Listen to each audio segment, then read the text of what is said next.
اب دوسرا واقعہ آ رہا ہے، او کالذی مر علی قریۃ وہی خاویۃ علی عروشہا، اور اسی طریقے سے اس شخص کا حال نہیں دیکھا. اب یہ دیکھنے سے مراد یہ نہیں ہے کہ مطلب وہ سارے لوگ وہاں پہ حاضر و ناظر تھے، یہ لنگوسٹک لٹریچر کی بات ہو رہی ہے. جیسے قرآن میں آیا کہ کافروں نے نہیں دیکھا زمین و آسمان ملے ہوئے تھے، ہم نے انہیں پھاڑ کے جدا کیا. سورہ الانبیاء میں مراد یہ نہیں کہ کافروں نے دیکھی ہے کوئی ویڈیو، مراد یہ کہ یہ اللہ کی قدرت کا نظارہ نہیں دیکھ رہے ہو کہ ان کو کسی نے بنایا، کہ ایک شخص جو گزرا ایک بستی پر سے جو کہ الٹی پڑی تھی اپنے چھتوں کے بل، یعنی وہ کوئی تباہ و برباد کوئی کھنڈرات تھے. تو اس شخص نے کہا قال انا یحیی ہذہ اللہ بعد موتہا، اللہ تعالیٰ مردوں کو کس طرح مرنے کے بعد زندہ کرے گا، یہ بستی کس طرح زندہ ہو سکتی ہے. یہ میں تورات میں ڈیٹیل ملتی ہے، یہ حضرت عزیر علیہ السلام کے بارے میں آتا ہے کہ وہ ایک کسی کھنڈرات کے پاس سے گزر رہے تھے تو انہوں نے یہ کہا. بعض کہتے ہیں کہ یہ لٹریچر کی زبان میں بات ہے، انہوں نے اپنی مردہ قوم کو مخاطب کر کے کہا کہ اتنی مردہ قوم ہو چکی ہے، دوبارہ اسے عروج کیسے ملے گا. تو دونوں باتیں درست ہو سکتی ہیں، ہم تو دونوں قائد کو صحیح سمجھتے ہیں. تو اللہ تعالیٰ فرماتا ہے فَأَمَاتَهُ اللَّهُ مِئَةَ عَامٍ ثُمَّ بَعَثَهُ، تو اللہ تعالیٰ نے 100 سال کے لیے اسے موت دے دی. نیند بھی موت کی بہن ہے نا، اس کے بعد اٹھا لیا. وہ نیند بھی ہو سکتی ہے اور فزیکل موت بھی ہو سکتی ہے. جیسے اللہ تعالیٰ نے اصحاب کہف کو تو 300 سال کے لیے سلا دیا تھا. 300 جو ہے وہ عیسوی اعتبار سے اور 309 ہجری اعتبار سے، یعنی لونر کیلنڈر کے اعتبار سے. قال کم لبثت، تو جب اللہ تعالیٰ نے اسے اٹھایا نا حضرت عزیر علیہ السلام کو، تو اللہ نے فرمایا ہاں بھی کتنا عرصہ تم یہاں پہ تیرا گزرا ہے.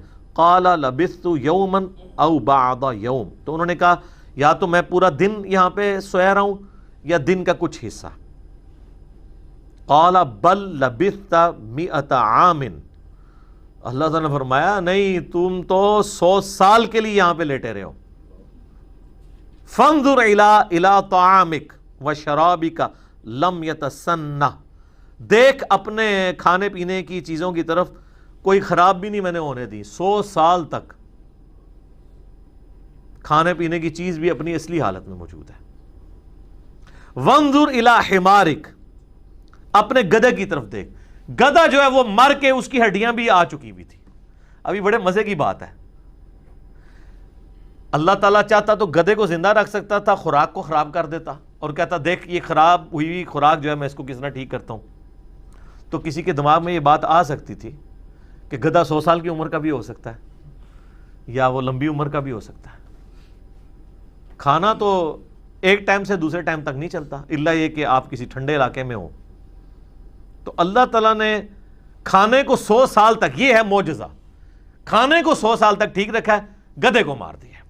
اور آگے دیکھیں کیا الفاظ ہیں، وانظر الی حمارک، اپنے گدھے کی طرف دیکھ، وَلِنَجْعَلَكَ آیَةً لِلنَّاسِ، ہم اسے لوگوں کے لیے نشانیاں بنا دیں گے اور تیرے لیے بھی. وانظر الی العظام کیف ننشزها، دیکھ ان کی ہڈیوں کو ہم کیسے ان کو جوڑتے ہیں. ثم نکسوها لحما، پھر اس پہ کیسے گوشت چڑھاتے ہیں. سر یہ منظر تو حضرت عزیر نہیں دیکھا ہے، حالانکہ یہ روزانہ ہو رہا ہے انسان کے کیس میں بھی جانداروں کے کیس میں بھی، لیکن وہ فزیکلی سامنے نظر نہیں آ رہا ہوتا اور اس کا ایک ٹائم پیریڈ ہوتا ہے.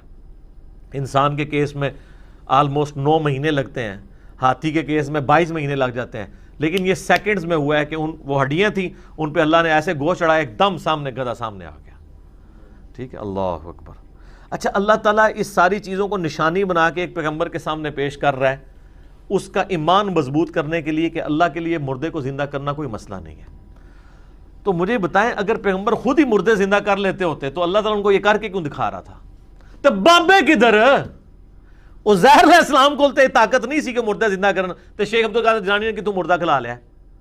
تو اسی لیے آپ کو ٹھیک قرآن نہیں پڑھنے دیتے. قرآن پڑھتے یہ بھی تو دماغ میں آپ کے خیال آئے گا نا کہ بھی عزیر علیہ السلام کو تو اللہ تعالیٰ مردے کو زندہ کر کے اس گدھے کو بتا رہا ہے کہ دیکھ اس طرح میں مردے زندہ کروں گا. اگر عزیر علیہ السلام خود ہی کر لیتے ہوتے تو اللہ کو بتانے کی ضرورت ہی نہیں تھی. تو بابے نے کہ تو مردے زندہ کر لینے نے. اگر کوئی سمجھتا ہے کہ کسی بابے کو کہ وہ مردہ زندہ کر سکتا ہے تو اس بابے کو شہید کرتے ہیں، خود اپنے آپ کو زندہ کر کے بتائے، کسی اور نے نہیں نا، کیوں کسی معصوم دی جان لئیے؟ جنہیں مصیبت کھڑی کی تھی وہ کیوں نہ لے جائے، جان چھڑائی جائے، وہ کو سٹامپ پیپر لکھوا لو کہ میں اگر دوبارہ زندہ ہونا ہے تو میرا خون معاف ہے۔ تو کوئی بابا نہیں جو تیار ہونے لگا مردہ زندہ کرنے واسطے، سارے کہیں گے جی توبہ، کوئی نہیں زندہ ہوتا ہے، ایویں کہانی ہے۔ اپنی جان کو دینے کے لیے کہاں سے تیار ہو جاتا ہے؟ تو دیکھ پھر ہم کس طریقے سے اس کے اوپر گوشت چڑھاتے ہیں۔ فلما تبین لہ، جب ان پہ یہ حقیقت کھل گئی، قال اعلم ان اللہ علی کل شیء قدیر، انہوں نے کہا میں نے خوب جان لیا کہ اللہ تعالیٰ ہر چیز کے اوپر قادر ہے۔ یعنی اس کو کہتے ہیں حق الیقین۔ ایک ہے علم الیقین، عین الیقین، اور ایک ہے حق الیقین۔ یہ حق الیقین ہے آخری درجے کے اندر۔ علم الیقین کہ آپ کو کسی نے بتایا کسی جگہ پہ آگ لگی ہوئی ہے، آپ وہاں پہ پہنچے، آگ آپ کو نظر بھی آ گئی، دھواں اٹھتا ہوا، تو آپ نے اپنی آنکھوں سے مشاہدہ کر لیا، اسے کہتے ہیں عین الیقین، یعنی آنکھوں سے یقین حاصل کر لیا۔ پہلے صرف علم کی حد تھا، یہ ہے آنکھوں کی حد۔ حق الیقین یہ ہے کہ جا کے ہاتھ بھی رکھ دے ہوتے کوئلے ہوتے، تو پھر تو انہوں پتہ لگ جائے گا، پھر واقعی حق کھل کے سامنے آ جائے گا کہ یہ آگ ہی ہے۔ کیونکہ آپ کو پتہ ہے ویسے تو یہ شوکیس میں سجانے کے لیے آج کل تو کئی ایک آپ کو اس طرح کے جو ہیں وہ شو پیس مل جاتے ہیں، جو لگ رہا ہوتا ہے اس میں سے آگ نکل رہی ہے، روشنی بھی ہوتی نہیں ہے، اس کے اوپر آپ ہاتھ رکھیں تو وہ دھواں بھی آپ کو ٹھنڈا فیل ہو رہا ہوگا، تو ظاہر ہے کہ وہ نظروں کا دھوکہ بھی ہو سکتا ہے۔ اب ایک شخص کو اگر دھواں اٹھتے ہوئے نظر آ رہا ہے کسی اس طریقے کی اورنج رنگ کی چیز سے، تو اس پہ ہاتھ لگاتا ہے تو اس کے بعد ہی اسے حق الیقین آئے گا نا۔ تو پیغمبر کو اللہ تعالیٰ نے وہ حق الیقین تک پہنچا دیا، کیونکہ انبیاء کرام نے دنیا پہ اللہ کی حجت ہوتے ہیں، وہ لوگوں کو انہوں نے اللہ کا تعارف کروانا ہوتا ہے، ان کا ایمان جو ہے وہ اعلیٰ درجے کا ایمان ہوتا ہے۔ تو یہ دو واقعات تھے، ایک واقعے کے اندر کافر کے ساتھ علمی مجادلہ ہوا حضرت ابراہیم علیہ السلام کا، دوسرے واقعے میں حضرت عزیر علیہ السلام کے سامنے مردے کو زندہ کر کے بتایا گیا، اور 100 سال کے لیے ان کو بھی اللہ نے سلا دیا۔ اور آپ دیکھیں حضرت عزیر علیہ السلام 100 سال تک سوئے رہے یا مردہ رہے، اللہ نے دوبارہ ان کو زندہ کیا۔ ان کی عمر وہی رہی جس میں وہ فوت ہوئے تھے، اور اسی دوران ان کے سارے ہم عمر لوگ فوت ہو چکے ہوئے تھے۔